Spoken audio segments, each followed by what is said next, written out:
예, MBN 박재인 전무입니다. 부동산 시장 전망이 지금 안개 속입니다. 그런 가운데서도 제2 강남이라고 일컬을 수 있는 투자 가치 갖고 유망한 지역에 대해서는 관심이 많은 것 같습니다. 오늘 여기 고종환 한국자산관리 원장님이 나와 계시는데 거기에 대해서 좀 한번 짚어보도록 하겠습니다. 안녕하세요. 네, 안녕하십니까. 고종환입니다. 좀 새해 들어서 그 부동산 분위기가 좀 어떠신지, 어쨌든 뭐 여러 가지 이제 악재가 더 지금은 더 강하게 느껴지고 있는데, 네. 좀 전반적인 좀 분위기를 한번 짚어주시죠. 그렇죠. 이제 주택 시장의 호재와 악재를 우리가 이제 구분해서 살펴보면 악재가 좀 많은 편이죠. 네, 우선 정부의 강력한 대출 규제, 금리 인상, 또 공급 과잉 이런 것들이 좀 겹쳐 있죠. 그렇게 본다면 악재가 좀 많고, 호재라고 그러면 이제 재건축이 좀 활발하게 진행된다는 점, 여전히 금리가 올랐지만 저금리 기조에 유동성이 천조 정도로 많다는 점, 또 글로벌 집값이 계속되고 있다는 점. 그러니까 호재와 악재가 동시에 좀 팽팽하지만 악재가 좀 많다, 그렇게 볼 수 있고요. 그다음에 이제 전체적으로 매매와 전세 시장을 좀 전반적으로 살펴보면 지역별로 좀 다르게 예상이 됩니다. 우선 서울 같은 경우에는 매매 전세 모두 강보합을 나타낼 가능성이 높습니다. 물론 작년에 집값을 보니까 서울과 세종시가 한 4%대로서 한 1.48%가 오를 때 꽤 많이 2배 이상 올랐어요. 이러한 상승세가 올해도 서울과 세종시는 나타나지 않을까. 그러니까. 물론 이제 부산이나 대구 같은 지방 같은 경우에는 조금 이제 가라앉을 가능성이 높아요. 그 대신 경기, 인천, 수도권은 작년에도 상승세가 약 1%, 2% 나타났지만 올해는 보합을 유지할 가능성이 높아요. 특히 경기도 같은 경우에는 입주 물량이 사상 최대치를 기록하기 때문에 전세 가격은 일부 지역은 역전세 난도 예상이 된다. 부산, 대구, 광주, 대전과 같은 지방 대도시는 전반적으로 또 약보합 또는 약세가 나타날 것이다라고 전망이 됩니다. 뭐 그러다 보니까 이제 집을 가진 사람이나 또 집을 이제 새로 살려는 사람들한테 상당히 고민이 많은 것 같아요. 그래서 한번 어떤 지역이 좀 유망하고 또 우리 고 원장님이 완전 뭐 부동산 좀 쪽집 계신데 좀 괜찮은데 그래도 이 지역은 그래도 잠재력이 있다. 그렇죠. 성장성이 있다는 데를 좀 한번 정리를 할 수 있으면 네, 그렇죠. 왜냐하면 이제 부동산 경기는 사실은 10년 법칙, 10년 주기설에 의하면 적어도 2013년부터 수도권은 올랐으니까 올해가 2018년이 고점 또는 변곡점이 될 가능성이 많아요. 그렇게 본다면 5, 6년 상승하면 4, 5년 하향 안정되는 이런 사이클을 생각한다면 적어도 올해 고점을 찍고 2019년 이후에는 이제 좀 하향 안정 장세에 들어갈 가능성이 높다. 그런 가정하에 또 이 말씀을 드릴게요. 근데 두 번째 중요한 것은 이 경기의 변동 사이클도 중요합니다만 이 지역의 변화를 잘 살펴봐야 되죠. 소위 성장 지역에 우리가 투자를 하는 전략이 실수요자나 투자 수요 입장에서 수익률을 극대화한다는 점에서는 매우 유리한 정보죠.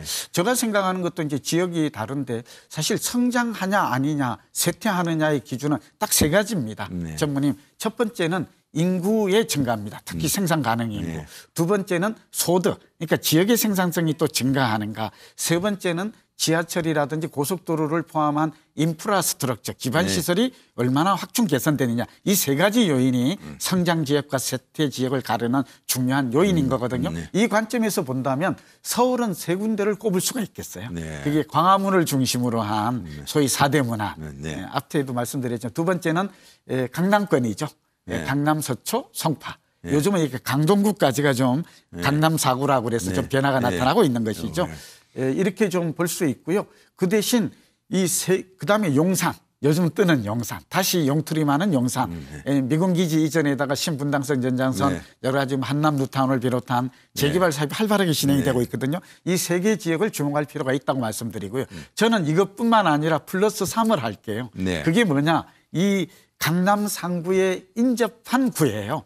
그게 이제 성동, 광진, 강동, 동작 이런 데 이런 지역들도 수혜를 누릴 것이에요. 또 하나 좀 우리 수도권 시청자분들이 많으니까 또 조금 확장을 할게요. 확산의 법칙에 따르면 그러면 강동구가 뜨면 또 어디가 뜰까요? 그러면 결국 한안과 성남이 송파와 인접한 곳이 기다리고 있어요. 네, 예. 그다음에 이제 구로와 금천에 가까운 광명시가 예. 또 기다리고 예. 있죠. 또 고양시가 예. 있죠. 예. 또 우리가 강서로 보면은 김포가 또 좀 네. 발전하고 있죠. 예. 김포 도시철도. 예. 그러니까 이런 지역까지 관문 효과라고 그러는데 네. 조금 전문 용어로 말하면 서울에 상계축이 있다. 네. 예, 광화문, 이제 강남, 용산이 있다. 네. 그 옆에 인접성 효과를 노려라. 네. 조금 더 시각을 넓히면 자금력이 좀 줄어들어도 되겠죠. 네. 이렇게 관문이 되는 곳들에 관심을 갖는 전략이 가장 바람직해 보이고, 이 세종과 제주도 같은 경우에는 역시 인구와 소득이 계속해서 증가하기 때문에 예, 앞으로도 성장성은 유지가 된다. 네. 그래서 앞으로 인구와 소득과 인프라가 꾸준히 성장하는 지역, 부산 같으면 해운대, 네. 예, 대구 같으면 수성구, 네. 이런 것들도 좀 주목해 볼 필요가 있겠습니다. 예, 뭐 아직 서울 지역은 그런 대로 뭐 괜찮다는 전망이네요. 네, 크게 앞으로 따라- 만약 내리더라도 서울은 예외가 돼요. 왜냐하면 공급에서 공급과잉에서 예외가 돼요. 예. 예, 서울은 입주 물량도 올해 사상 최대치가 전반적으로 증가하는 가운데 서울도 증가를 하는데 재건축 멸실 주택이 또 많아요. 예, 그러다 보니까 지금 서울은 예외적으로 매매 전세가 쉽게 떨어지기는 어렵겠다. 다만 좀 재건축은 많이 올랐으니까 예외가 될 수 있겠죠. 예. 그래서 뭐 아까 지역 이야기를 쭉 했는데 또 이제 부동산 그 상품 뭐 네. 아이템에 대한 관심도 많잖아요. 한 2, 3년 전에 사실 재건축이 굉장히 열풍이 불었는데 그렇죠. 그 계속 뭐 좀 재건축은 인기가 있을 것 같습니까? 네, 재건축에 대한 얘기가 전문가들 시각에서도 아주 극명하게 달라지는 것 같아요. 네. 예, 지금 매일경제신문도 그렇고 그저께 전망처도 좀 나왔죠. 네. 저 여기에 네. 나오는데 재건축이 계속해서 시장을 주도할 것이다. 상승세가 유지될 것이다라는 그런 시각이 하나 있고 네. 저는 좀 다른 시각이 있어요. 이 재건축은 2012년부터 올랐거든요. 5년간 올랐는데 상승폭을 보니까 거의 2배 이상 다 올랐어요. 또 정고점을 많이 돌파한 상황이에요.